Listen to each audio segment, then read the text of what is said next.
पहले तो आप सभी को दिवाली की बहुत शुभकामनाएं और उससे भी ज़्यादा हमारे सफाई मित्रों को शुभकामनाएं। इन्होंने रात भर दिवाली के पटाखे फूटने के बाद पूरा शहर आज सुबह साफ़ और स्वच्छ कर दिया है। साथ ही इसी मेहनत के कारण इंदौर को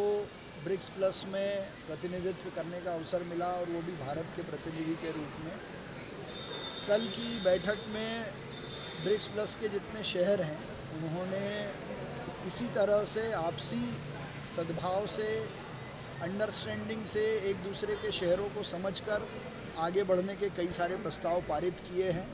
और जिस प्रकार देश के यशस्वी प्रधानमंत्री नरेंद्र मोदी जी ने पिछले 10 सालों में भारत की साख दुनिया में बढ़ाई है, उसी कारण से इंदौर को भी ये प्रतिनिधित्व मिला है। लेकिन कल वहाँ विशेष रूप से जो बातें हमने रखी हैं उसमें 3 बातें थी। एक कि ये ब्रिक्स प्लस सिटीज़ के चार्टर में जो आधिकारिक भाषाएं होती हैं उसमें हिंदी नहीं थी, तो मैंने एक विषय रखा है कि हिंदी को भी इसकी आधिकारिक भाषा के रूप में लाया जाए, क्योंकि रशियन लैंग्वेज उसमें थी, चाइनीज़ थी, इंग्लिश तो थी लेकिन हिंदी में चर्चा नहीं हो रही थी, हिंदी का ट्रांसलेशन भी अवेलेबल नहीं था। तो मैंने ये कहा कि चूँकि भारत ब्रिक्स का एक प्रमुख देश है और ब्रिक्स प्लस में यदि भारत का प्रतिनिधित्व हो रहा है तो हिंदी में भी बातचीत हो, हिंदी में भी बात रखने का अवसर मिले। दूसरा, इंटीग्रल ह्यूमनिज़म जो दीनदयाल उपाध्याय जी का एकात्म मानववाद है कि अंतिम आदमी का विकास ही लोकतंत्र का और विकास की असली अवधारणा हो, तो ये सारे शहर भी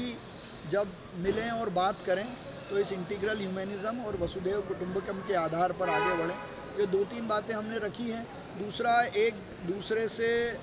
ये जो बड़े शहर हैं ये स्मार्ट सिटीज़ के मामले में, डिजिटल के मामले में, खेलों के मामले में एक्सचेंज करेंगे, मिलेंगे, सिस्टर सिटी कंसर्न करेंगे, ये भी एक बड़ी बात वहाँ पर तय होगी। सफाई को लेकर के क्या सफाई को लेकर के माहौल नहीं, मुझे खुशी इस बात की थी कि दुनिया के बड़े शहरों के मेयर्स को, डिप्टी मेयर्स को, गवर्नर्स को ये पता था कि इंदौर देश का सबसे स्वच्छ शहर है